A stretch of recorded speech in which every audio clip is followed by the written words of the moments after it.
I'm trying to open my phone, but it doesn't want to. Well, that's not your phone. That's a huge piece of cream cheese. It does that either way. I'll make you another clip. Seriously? I'll do that. Joshua Block wanted one thing: fame on social media. He got it. Yeah, it was always my dream to become famous on a social media. Not in the way anyone expected. Instead of a smooth rise to the top, his spotlight came with chaos. He's been spiraling hard. I'm from the Bronx. Don't mess with me. Showing up in public acting reckless. Shut the f*** up. I'll sue you for millions of dollars. Chasing people down the street. Josh! No, get over here! Josh, get over here! And even damaging random cars in the heat of the moment. It's uncomfortable to watch. What makes it worse is that he's posting it all himself, clip after clip, as his life seems to unravel in real time for the whole internet to see. Today, we're breaking down the tragic downfall of Joshua Block. He started out as a hardworking young man with big dreams, chasing internet fame like so many others. For a while, it worked. He became a world-famous influencer. But now, he's known more for public meltdowns and reckless behavior than anything else. He's also made some seriously questionable choices. And let's be real, he is by no means a good person. He's pulled off more controversial stunts than most creators would even dare to try. Still, there's more going on behind the scenes. As you'll see, his spiral didn't happen in a vacuum. It's been pushed along by enablers, clout chasers, and people who saw an opportunity to profit from the chaos. They stuck close, not to help him, but to benefit from the attention surrounding him. Joshua Block, known online as World of T-Shirts, didn't have an easy start. He was born with autism, which made social situations and communication more challenging for him. Even with that, he worked hard in school and tried to build a better future for himself. But at just 14 years old, he lost his mother to cancer. That kind of loss hits deep. It changed everything, and many believe he never truly healed from it. It was so sad. Like, why? Like, why? For reasons that were never fully explained, his father did not take custody of him. That left Josh in the care of his grandfather. His grandfather stepped up and tried to support him the best he could, but growing up without a steady parental presence made those teenage years even harder to handle. Josh seemed lost, trying to figure things out on his own while dealing with everything that had already happened in his life. At some point, he turned to TikTok looking for attention and validation. That's where things started to shift.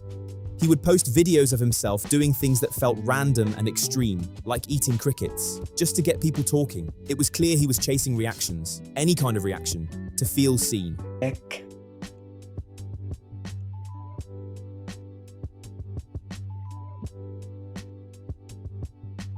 His real TikTok run didn't kick off until he posted a video captioned "When McDonald's gets my order wrong." It dropped in September 2020, right in the middle of the pandemic. The clip was simple, just him badly lip-syncing to a song made up almost entirely of swear words. It wasn't polished, it wasn't impressive, but it got attention. After that, he started uploading almost every single day. He even made a video promoting the different kinds of content on his page, clearly trying to turn random posts into a real brand. Before long, the daily grind started paying off. No matter what he uploaded, the views kept climbing. Hundreds of thousands of people were watching every post, even when the content didn't make much sense. Shirts is one of the few variety accounts on here. Most accounts focus on one niche, whether it's dance, lip sync. I do everything. The algorithm was on his side, and he knew it, but the real explosion happened on March 14th, 2021. That's when he uploaded a video of himself loudly singing Empire State of Mind in the middle of New York City. New York! The clip blew up almost overnight. Tens of millions of views poured in, and the way Josh shouted "in New York" turned into a full-blown meme, and remains one of the most viewed posts on his account.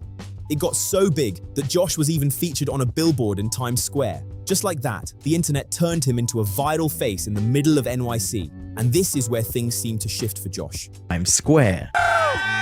New York! Concrete! At least at first, for the better. Unlike a lot of TikTok creators who go viral once and then disappear, Josh didn't fade away. The people who discovered him actually stayed. They were hooked on his off-key singing and what felt like a raw, unfiltered personality. There was something oddly charming about how fearless he was in public. He didn't seem embarrassed at all, and that boldness impressed people. One comment with over 100,000 likes even said, The bravery you have to stand there and sing in front of those people. I couldn't do it. That kind of reaction only pushed his momentum further. People weren't just laughing. Some genuinely admired the confidence. Then a YouTube channel called Apex Primary dropped a 15-minute documentary titled This Is My City, the story of Josh Block becoming TikTok famous. That video gave fans a deeper look into his life. It included interviews with his grandfather and even his high school teachers, who described him as hardworking and determined. The documentary added layers to his image and made supporters feel more connected to his story. Knowing his background and knowing, where he came from and the hurdles that he's had to jump over in his life. Like I said, it hasn't been easy, for him.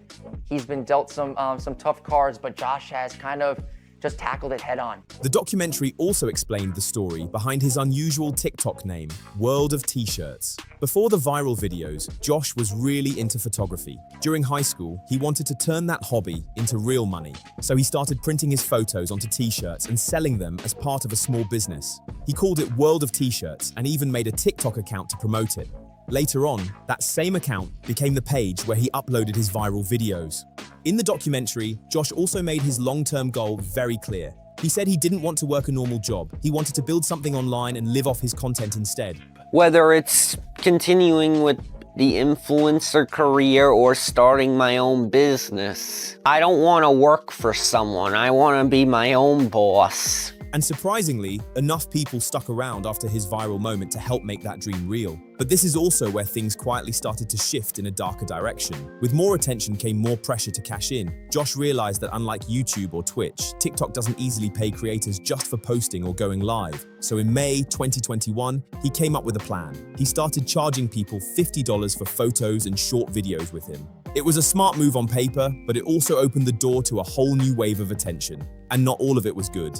This move didn't sit right with everyone. Some people started calling him a sellout, saying Josh had, quote, become evil, and that fame had changed him. One person even secretly recorded him walking down the street and posted it with the caption, "Guys, don't tell Joshua," hinting that he would show up asking for money if he knew. That clip spread fast and painted him in a bad light. Still, the backlash at that point wasn't overwhelming. A lot of fans defended him. Some were commenting things like, "Get your money, Josh." Others argued that people had been using him for free clout anyway, so why shouldn't he cash in? For a moment, it looked like he could ride out the criticism and keep building his brand. But that support disappeared almost overnight when Josh crossed a line that many people felt was too far. In June 2021, a video surfaced showing him throwing a fish onto the ground and stomping on it while smiling at the camera. The clip shocked viewers. Even longtime supporters were stunned and disturbed by what they saw. It quickly became the first major controversy of his online career, and the tone around him shifted in a serious way. And how did he respond to all the outrage? With what many described as a weak apology. Yeah, okay, I apologized. Why don't we just end it? Stop with the cancel culture. I'm down like 8,000 followers because of this that didn't fully take responsibility. Instead of calming the situation, it made people even more frustrated and skeptical about his judgment. He tried to defend himself by saying he was, quote, framed because the fish was already dead. Instead of addressing why the video upset so many people, he brushed past the cruelty concerns and offered a quick sorry, which many felt was only meant to stop the drop in followers. It didn't come off as sincere, and people noticed that fast. His real attitude showed up in the comments he left under the original post. He wrote, "I can't freaking believe that you would post this and ruin my reputation. If you don't remove it, I'll call the police for bullying me. What you are doing is slander, cease and desist. You can't be creative on your own, so you're exploiting me. I will also get your TikTok accounts banned if you don't remove this." Those messages made him look defensive and full of himself, and viewers picked up on that shift right away. The situation escalated to the point where his main TikTok account ended up getting banned. That forced him to come back again with another apology, trying to clean up damage that was already spreading fast. I'm sorry about the fish. It was a wrong thing for me to do, to stomp that fish. Please, just give me my account back. It was my livelihood and they just took it away. You just took it away by mass reporting. Please, I'm terribly sorry. Luckily for him, the appeals worked and his account was reinstated by August of that year. Surprisingly, he managed to stay drama-free for the rest of 2021. The temporary ban seemed to shake him up just enough to keep him away from reckless behavior for a while. Things looked calmer on the surface, but when 2022 came around, everything shifted again, and this time it was bigger.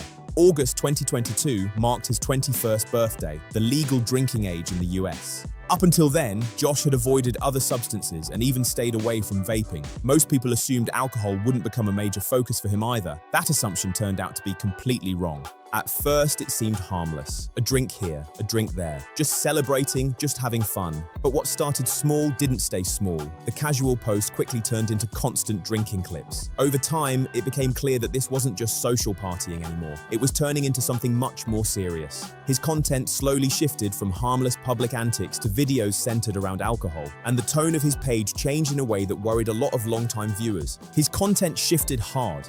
Instead of goofy public moments, it became video after video of him drinking heavy amounts of alcohol, sometimes multiple times a day. That's when things really started sliding downhill. What looked like partying turned into non-stop drinking, and it was clear he was losing control. As the habit got worse, it began taking over his whole routine. He would spend most of the day intoxicated, then grab another drink the second he felt even slightly sober. The pattern repeated again and again. Over time, the constant drinking started affecting his mood. He became more irritated, more reactive, and way more likely to have public outbursts. It's important to remember that before this, Josh was known for being quirky, not aggressive. Most of his fan interactions were actually positive. People saw him as awkward, but harmless. That tone stayed consistent right up until 2022. But once alcohol became a daily presence, everything shifted. The goofy, carefree vibe started turning into something chaotic, unpredictable, and at times openly hostile. Viewers could see the change happening in real time, and it was hard to ignore. He began having public outbursts during almost every live stream, and it didn't take much to set him off. Take that! Sometimes it was over small comments in the chat. Other times, it was something a stranger yelled while he was walking around. The tension was always right there under the surface. One phrase in particular would instantly flip the switch. Put the fries in the bag. If someone said that, or anything close to it, he would take it personally and react fast. Sometimes even chasing the person down the street. The fries in the bag! Shut up! Oh my god! Josh, put the fries in the bag! Put the fries! Put the fries in the bag, Josh! Put the fries in the bag, Josh! Yeah! I've had enough! To most people, it sounded like a random joke, but in his mind, it was meant to mock him and call him poor. That belief made him feel disrespected, and that's when things would escalate quickly. With his existing mental health challenges mixed together with constant drinking, that phrase didn't just feel like a joke to him, it felt like a serious attack. Why do you get so triggered by that phrase? Because I know what it means. It's a fancy way of calling someone poor. By saying put the fries in the Yeah. bag? Is it? It is. The alcohol lowered his impulse control, and small comments started sounding like massive disrespect in his head. Because of that, he would sometimes go out of his way to confront, chase, or loudly threaten anyone who said it near him. What seemed minor to outsiders felt huge to him, and the reactions kept getting more intense. But that was only the beginning. In one wild moment, Josh showed up in Times Square wearing his signature hat and confidently declared himself the captain of the city. He said it with full belief, like he truly owned the place. I run this city now. Me. This is my city. I'm the captain of this The confidence was loud, bold, and impossible to ignore, and people around him definitely noticed. This wasn't even the first time he made a bold claim like that, and it probably wasn't going to be the last. A year earlier, most people would have brushed it off as just another random, funny idea he came up with. It would have been seen as harmless, quirky Josh being Josh. But by this stage, things felt different. His audience already knew about the drinking problem, so when he stood there calling himself captain of the city, it didn't land the same way. It didn't feel playful, it felt messy. A lot of viewers immediately recognized what was going on. One of the top comments summed it up perfectly. "I think he had too much to drink." That simple line said everything. And the truth is, this was actually one of his calmer moments. The alcohol was clearly impacting his mental stability. He was snapping at strangers, arguing with viewers, and crossing serious lines during heated moments. At times, he even used offensive and unacceptable language that shocked people watching. By now, it wasn't just awkward or cringe, it was deeply concerning, and the situation was spiraling fast. There are countless clips of Joshua Block losing control in public. I can't go to jail. I would. Oh, fuck you. Hours of footage show him yelling at strangers, swearing, and chasing people down the street while live streaming. It's all out there. Some viewers still treat it like entertainment. One person even commented under a compilation, 58 minutes of pure gold. For them, it's just chaotic content to laugh at. But not everyone sees it that way. A lot of people recognize how serious the situation really is. They see someone struggling in real time. One viewer wrote, "I just recently started the road to recovery from severe alcoholism, and watching Joshua deteriorate while people encourage and laugh at it has been pretty sad." That comment hit hard because it came from personal experience. Another person shared something similar, saying, "This is really sad. I know a girl with autism who acts exactly like this. Even the pattern of speech and facial expressions are identical. People like this really need a good influence and a little guidance to flourish. The girl I know has an okay support system and seems to be doing well. This poor kid has been felted by everyone." That perspective shifts the tone completely. Instead of just viral chaos, it starts to look like someone without the right support system, surrounded by cameras instead of real guidance. And that's what makes the whole situation feel less funny and a lot more heartbreaking. Sadly, even with some fans showing empathy, it hasn't stopped him from doing things that are simply wrong. There have been moments where he's lashed out at strangers in public, crossing lines that should never be crossed. What some people brush off as content has at times turned into behavior that makes others genuinely uncomfortable. Even worse, his struggle with alcohol seemed to pull him back toward his past controversy involving animals. After the fish stomping incident, the backlash was intense. Getting his account banned appeared to be a serious wake-up call. For a while, it looked like he understood the damage and stayed away from anything like that again. Many believed he had learned his lesson. But as the drinking spiraled, so did his judgment. He began making disturbing comments again, including threats involving cats and dogs. I'll find a bluegill later. Let's do it. Can I take a picture? Or a cat. Can I take the picture? If Mr. Beast harasses me again, I'm gonna finish off his dog. Whether said out of anger or for shock value, those statements alarmed viewers. At that point, it was clear the alcohol wasn't just changing his mood, it was dragging him back into the worst parts of his past. Josh's story didn't just go from unfortunate to messy, it turned fully tragic. While a lot of his behavior can be linked to alcoholism, stopping the explanation there doesn't tell the whole story. The drinking didn't explode out of nowhere. It grew worse in an environment where people around him were constantly provoking it, filming it, and sometimes even encouraging it. That outside influence played a huge role. Two names come up again and again when people talk about his decline: Michael Quinn and Mr. Bass. Many viewers believe they were major enablers during his downward spiral. I'm showing Josh how to get lit. The first was Michael Quinn, who met Josh in late 2022 and quickly stepped into a manager-like role. Instead of pulling him away from risky behavior, Michael was often seen taking him to parties and nightlife events. He even showed him how to drink, quote, properly. Bringing my pal to a casino for the first time. Yeah, you got it! Might have looked like mentorship on the surface, raised serious questions for a lot of people watching from the outside. He was also constantly filming him, turning nearly every moment into content. Instead of setting boundaries, he seemed to encourage risky habits, even being around while Josh picked up things like smoking. The cameras were always rolling, especially during his lowest moments. Josh is me, Michael Quinn, no one else. No one else, tell him. No one else. Michael Quinn is my mentor. See that? Over the next few months, many viewers felt that Michael positioned himself as someone Josh could trust. He spoke like he had Josh's best interests at heart, but critics argue that the dynamic looked more controlling than supportive. From the outside, it didn't feel like real guidance, it felt strategic. What made the whole situation even stranger was the huge age gap between them. Michael was reportedly somewhere between 40 and 60 years old, while Josh was barely over 20. That difference alone raised eyebrows. A lot of fans started questioning Michael's intentions, with some openly accusing him of grooming Josh. Whether that claim was fair or not, the dynamic made many people uncomfortable, and the online criticism grew louder. Eventually, Josh did separate himself from Michael. For a moment, it looked like this could be a turning point, a real chance for him to reset and surround himself with better influences. But instead of improving, things took another sharp turn. Not long after cutting ties with Michael, Josh connected with someone many viewers consider even more concerning: Mr. Based.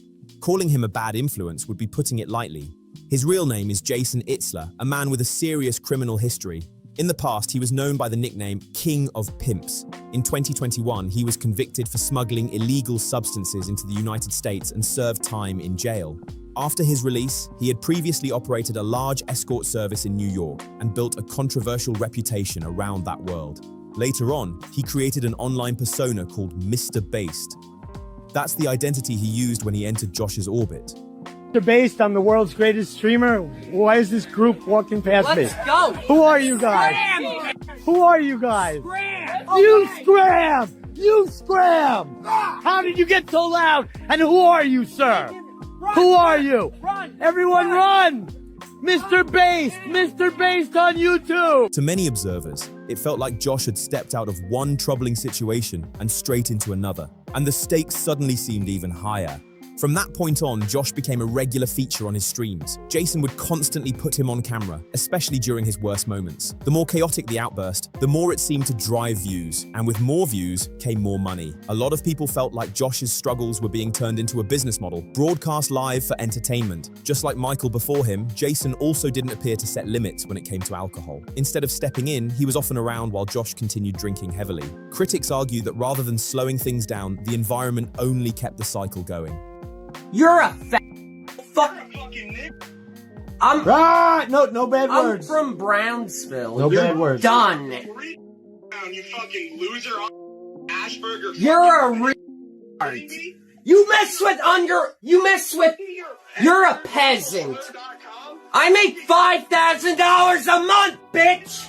In November 2024, YouTuber Alex Noble released a nearly 2-hour documentary breaking down Jason's past and his connection to Josh. The video dug deep into Jason's history and questioned his motives.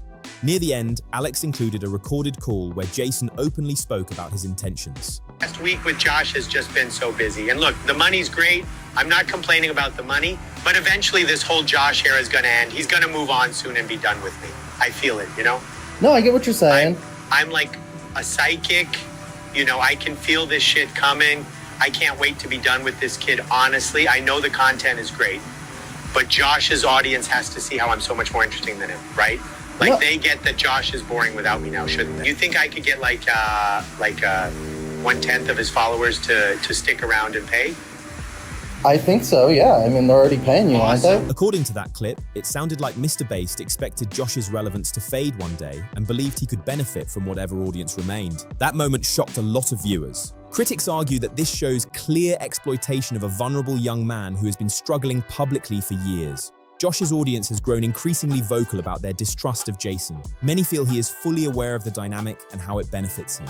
What makes the situation even more troubling is that Jason reportedly positions himself as the only person who truly understands what's best for Josh. Because of that, whenever viewers try to warn Josh or point out possible manipulation, their messages don't seem to land. The attempts to reach him often go nowhere, leaving fans frustrated and worried about how this will all end. For a young disabled person like Josh abuse. Disabled? Just go to rehab, just go to rehab, Josh, go to rehab, Disabled? Josh, go to rehab, Josh, go to rehab, Josh, go to rehab, Josh, go to I'm rehab, disabled!